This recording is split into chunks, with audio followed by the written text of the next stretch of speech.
अस्सलाम वालेकुम नाज़रीन, नागज़ीर डिजिटल के प्रोग्राम पस पर्दा के साथ मैं हूं शाहजाद मलिक और आज हमारे साथ मौजूद हैं एक माहिर तालीम और पाकिस्तान और आज़ाद कश्मीर के फ़िक्री महाज के एक बड़े कलमकार प्रोफेसर सहीर आसी साहब। आप नौ मुंतखब सदर हैं कॉलमिस्ट एसोसिएशन ऑफ AJK और आप आज हमारे प्रोग्राम में यहाँ पर तशरीफ़ लाए। आज यौम तकबीर है, आपसे बात करेंगे दफ़ाए वतन पे। हालिया दिनों में जो मोदी की शर अंगेज़ी थी प्रोफेसर सगीर आसी साहब, आप बताएं एटमी और इस्लामी जमहूरिया पाकिस्तान ने उसके साथ क्या किया और हमें आइंदा क्या करना चाहिए।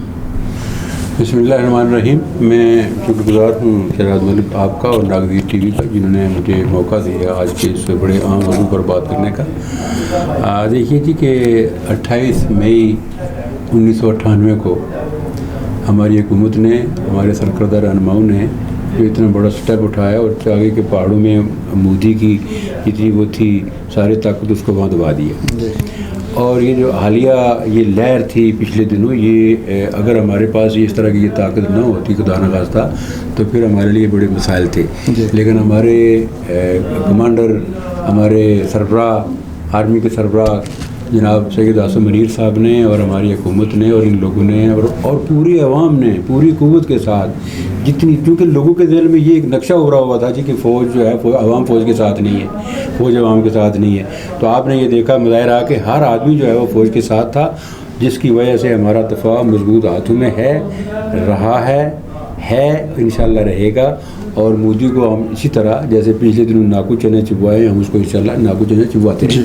प्रोफेसर सहीर आसी साहब, आप कश्मीरी दानश्वर हैं, आप माहिर तालीम हैं, आप अकबर लाइब्रेरी के डायरेक्टर हैं, आपने एक वहाँ पे थिंक टैंक भी बना रखा है। अभी आपकी जो कालम नगारों की तंजीम है उसके भी आप सदर मुंतखब हुए।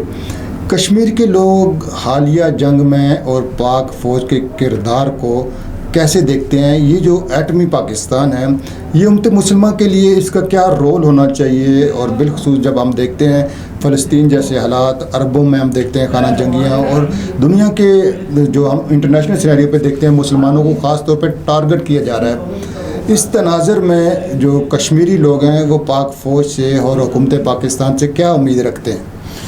देखिए जी, हुकूमत पाकिस्तान और जितनी फ़ौज है हमारी पाकिस्तान की आज़ाद कश्मीर की, इन लोग ये हमारे दफ़ा के लिए हम वक्त मौजूद हैं और ये जागते हैं तो हम सोते हैं। ये लोग अगर इस तरह की सूरत हाल से आगाह ना हो तो फिर आपको पता है कि मेरे लिए या आपके लिए यहाँ पर रहना, बैठना, उठना, चलना फिरना आज़ादी से हम कोई भी काम जो है वो नहीं कर पाते। ये सिर्फ बुनियादी वजह यौम तकबीर, ये एटमी धमाके, ये चीज़ें अगर आज हमारे पास मौजूद ना होती तो जैसा मैंने पहले पिछले आपके सवाल के जवाब में बताया कि तो फिर तो उन लोगों ने हमें बड़ा तंग करना था। लेकिन अल्हम्दुलिल्लाह कि हम एटमी इस्लामी क़ुव्वत हैं और इस वजह से लोग हमारे ऊपर नज़रें तो ज़रूर जमाए हुए हैं। वो बड़ों की भी नज़रें, जितने लोग हैं आपके मुखालिफ हैं वो सारे के सारे इधर देखते हैं। उनकी कोशिश है कि खुदा न खास्ता किसी न किसी तरह पाकिस्तान जो इस्लाम का कला है इसको कोई नुकसान पहुँचे। लेकिन अल्लाह की ज़ात ने आपने देखा कि वो हमें हर मैदान में सरखू कर रही है। सहीर साहब, हम एक नारा सुनते हैं कि हम पाकिस्तानी हैं और पाकिस्तान हमारा है। ये नारा कंट्रोल लाइन में भी हमने देखा, वहाँ भी लोग लगाते हैं ये नारा, और श्रीनगर, जम्मू में भी, मकबूजा कश्मीर के कोने कोने में लोग पाकिस्तान को अपना समझते हैं और ख़ुद को पाकिस्तानी कहते हैं। लेकिन पाकिस्तान के अंदर हम बाज़ का तफ़रक़े भी देखते हैं, सूबाइयत भी, लसानियत भी देखते हैं। आप क्या कहते हैं, हुकूमत को इन नफ़रतों को, तफ़रक़ों को मिटाने के लिए क्या करना चाहिए? मैं समझता हूँ कि कश्मीर पाकिस्तान है जी, और इस बात पर बड़े अरसे से गुज़श्ता 76-78 सालों से ये बातें हो रही हैं और होती रहेंगी भी शायद। आपने देखा 3-4 रोज़ कबल जो हमारे अहमद शरीफ साहब ने DGISPR जो उन्होंने इतना बड़े ज़ोर से और बड़े दबंग आवाज़ में उन्होंने नारा लगाया कि कश्मीर बनेगा पाकिस्तान। और इस चीज़ के हम आज से नहीं बहुत पहले से जो है वो इस चीज़ के दाई हैं। हर आदमी की अपनी सोच है, कोई कुछ कहता है, कोई कुछ कहता है, कुछ कहता है। लेकिन जब तक ये नहीं होगा तो मेरा ख्याल है कि ये किसी भी सतह पर हमारे लिए कामयाबी नहीं है। कश्मीर के वसाइल पर और कश्मीर के पानियों पर नरेंद्र मोदी जैसी मूजी सरकार जो है वो नज़रें बद रखे हुए है। वहाँ पे वो कश्मीरियों को लूटने के लिए खून का दरिया तो बहाते हैं, लेकिन जो आबी ज़खायर हैं, जो पानी के दरिया हैं, उनको रोकने के लिए वो कोशिश हैं। आप जो कश्मीरी लोग हैं मोदी की इस वारदात को कैसे देखते हैं? देखिए, इस पर اس نے بڑی کوشش کی پانی کو روکنے کی، اور پھر ایک دم اس نے پانی کے پریشر کو، اس پانی کو چھوڑا بھی کہ وہ، چونکہ وہ بنیا ہے، وہ ہندو لوگ جو ہے نا وہ کچھ دیکھ کے گرتے ہیں، اور وہ ایسے لوگ ہیں جن کے اوپر کبھی بھی اعتبار نہیں کیا جا سکتا. ہم تو ابھی بھی یہ کہتے ہیں کہ جو کچھ وہ کہہ رہے ہیں کہ سیز فائر ہوا اور یہ ڈونلڈ ٹرمپ نے یہ کروایا اور اس طرح کی صورت حال ہوئی، تو نہ جانے اس کے پیچھے کیا حقائق پس پردہ ہیں. لیکن اگر آپ دیکھیں پانی کی جب بات چلتی ہے تو پانی تو وہ کہتے ہیں نا، کیا انہوں نے کہا، ہماری گورنمنٹ نے بھی یہ کہا اور ہماری آرمی نے بھی یہ کہا ہے کہ وہ اگر ہمارا پانی بند کرے گا تو ہم اس کی سانس بند کر دیں گے. تو پانی پر تو کسی قسم کی وہ عرصہ ہو یا وہ کوئی اور کو ہمارا معاہدہ ہو، پانی کے اوپر تو کوئی چیز جو ہے وہ کمپرومائز نہیں کی جا سکتی. رہ گئی بات باقی ذخائر کی، تو باقی ذخائر پر تو اس کی نظر تو ضرور ہے.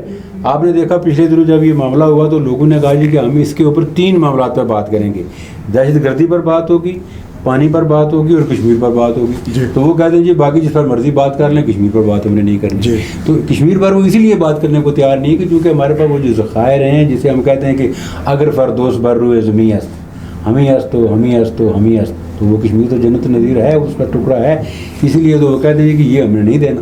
تو ان کی نظر اس کے اوپر جمی ہوئی ہے. لیکن الحمدللہ ایک وقت آئے گا کہ ہمارا جھنڈا جو ہے، سبز جھنڈا ہمارا سری نگر کے ایوانوں میں لہرائے گا انشاءاللہ. بالکل انشاءاللہ جی. وطن عزیز پاکستان کی تکمیل ہوگی اور جنت نظیر وادی جو ہے وہ بھی پاکستان بنے گی، اور ہم پاکستان کے دشمنوں کو عبرتناک سبق ضرور سکھائیں گے. اب آپ نے بجا فرمایا کہ اگر وہ ہمارا پانی بند کریں گے تو پاک فوج اور ہماری پاکستان کی قوم ان کی سانس سے بند کر دے گی. پروگرام کے آخر میں آپ ہمارے ناظرین کو کوئی میسیج دینا چاہیں تو کوئی خاص بات، کوئی چند سطری باتیں، کوئی آپ کے گولڈن ورڈز جو ہیں وہ ہمارے ناظرین کے لیے. بس وہ آدھے منٹ کی بات ہے جی کہ سورج کے جاگنے میں ذرا دیر کیا ہوئی، سورج کے جاگنے میں ذرا دیر کیا ہوئی، چڑیوں نے آسمان کو سر پہ اٹھا لی. واہ واہ ماشاء اللہ جی. بہت شکریہ جی سیر صاحب. ناگزیر ڈیجیٹل کے پروگرام پس پردہ سے شہزاد ملک کو دیجیے اجازت. اللہ نگہبان.